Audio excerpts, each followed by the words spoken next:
Well, I'm going ahead with the video demonstration, even though the evil wizard wants me to practice for endless hours playing with this thing before I move along. But I'm not going to do that. I'm just going to show that, just like the last video experiment, I'm moving the y-axis right. Oh, there goes my crazy Z.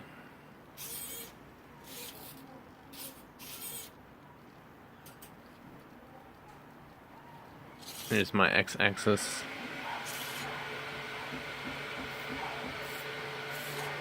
Y-axis again. So you can see that the y-axis is stretching this way. You probably can't tell that the x-axis is going this way because when it goes a little bit past this plane, it whips it around backwards and tries to send it over there. And the z-axis is still inverted. But you see that when it's climbing, the foot is trying to stay at the same relative x and y.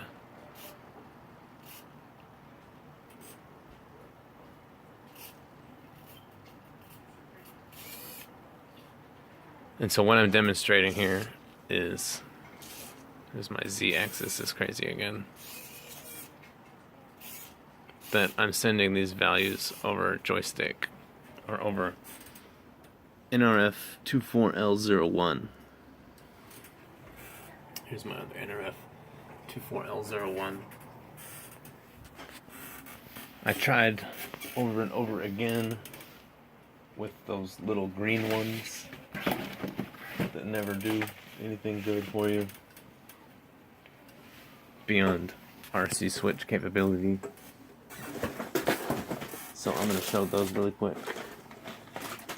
I'll just dig everything out of this box down here. It'll be alright. So in there you see that the green RF link.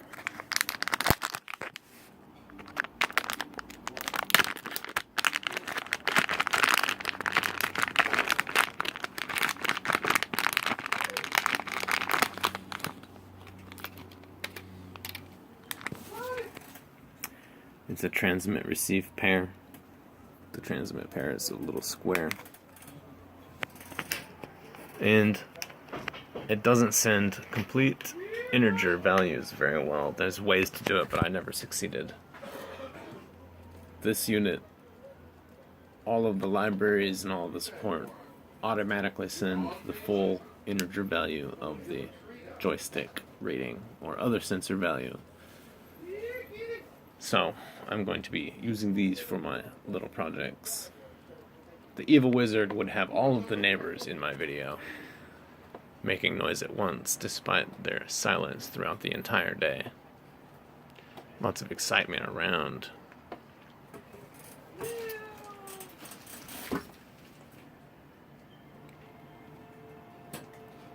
My serial monitor is just cooking away.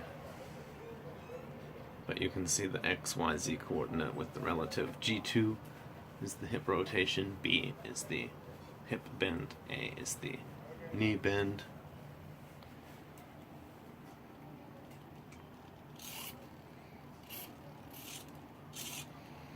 And so that was me trying to drive it in a straight line along the y-axis.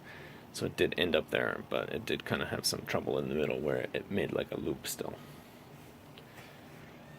Also, it does get running away, so I need to change the tolerance on the joystick. So in my code,